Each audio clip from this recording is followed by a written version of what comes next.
जेठ महिनामा यी 9 किसिमका तरकारी खेती गरे मालामाल।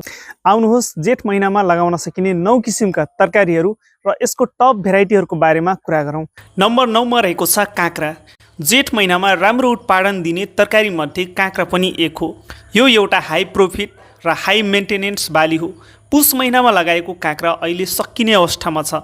अहिले काँक्रा लगाउनुभयो भने सावन भदौमा राम्रो मूल्यमा बिक्री गर्न सक्नुहुन्छ। यो सिजनको लागि टप भेराइटीको कुरा गर्दा नम्बर 1 मा रागिनी, नम्बर 2 मा खरानी, नम्बर 3 मा राजा र नम्बर 4 मा क्रिस रहेको छ। यी मध्ये कुनै पनि भेराइटी लगाउन सक्नुहुन्छ। नम्बर 8 मा रहेको छ चिचिन्डा। यो बर्खा सिजनमा धेरै उत्पादन हुने र एकदमै राम्रो डिमान्ड हुने तरकारी हो। भेराइटीको कुरा गर्दा कर्णाली भन्ने भेराइटी बढी प्रचलनमा रहेको छ। नम्बर 7 मा रहेको छ करेला। करेला स्वास्थ्यको हिसाबले मात्र नभएर किसानलाई आर्थिक रूपमा समेत सबल बनाउने तरकारी हो। जेठ महिनामा करेला खेती किसानको लागि राम्रो प्रॉफिट दिने बाली हो। सावन भदौमा उत्पादन हुने करेलाले एकदमै राम्रो रेट पाउँछ।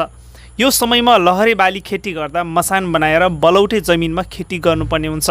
अहिले लगाउने करेलाको टप भेराइटीहरूको कुरा गर्दा नम्बर 1 मा पाली, नम्बर 2 मा नन्दिता र नम्बर 3 मा अमनश्री रहेको छ। यी मध्ये कुनै पनि भेराइटी लगाउन सक्नुहुन्छ। त्यसैगरी नम्बर 6 मा रहेको तरकारी हो लौका।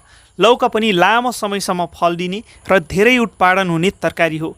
यदि राम्रोसँग मलखाद व्यवस्थापन र मचान बनाउनुभयो भने यसबाट राम्रो इन्कम गर्न सक्नुहुन्छ।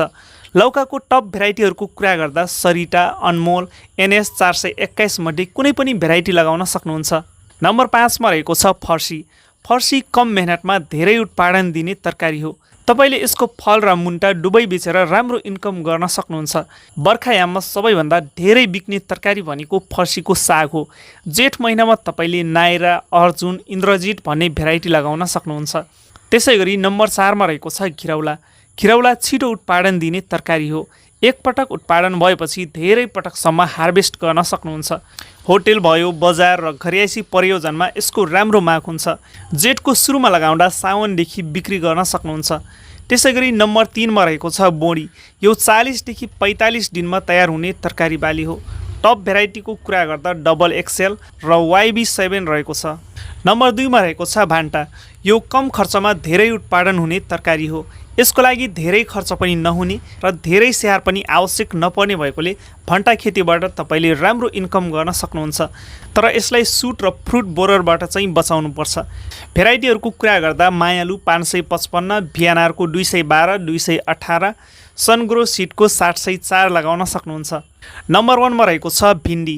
तरकारी खेतीबाट छोटो समयमा राम्रो इन्कम गर्न चाहनुहुन्छ भने भिन्डी एउटा राम्रो अप्सन हो। वर्षा सिजनमा सबैभन्दा धेरै माग हुने र मूल्य पनि एकदमै राम्रो पाउँछ। रोग कम लाग्ने, खर्च कम हुने र कम व्यवस्थापनमा पनि किसानहरूले यसबाट राम्रो इन्कम गर्न सक्छन्। टप भेराइटीको कुरा गर्दा किसानहरूको पहिलो रजाइमा राधिका भेराइटी पर्छ। तपाईहरूले पनि राधिका भेराइटीको भिन्डी लगाउन सक्नुहुन्छ। यी 9 किसिमका तरकारी मध्ये तपाईले कुनै पनि तरकारीको खेती गर्दा राम्रो इन्कम गर्न सक्नुहुन्छ।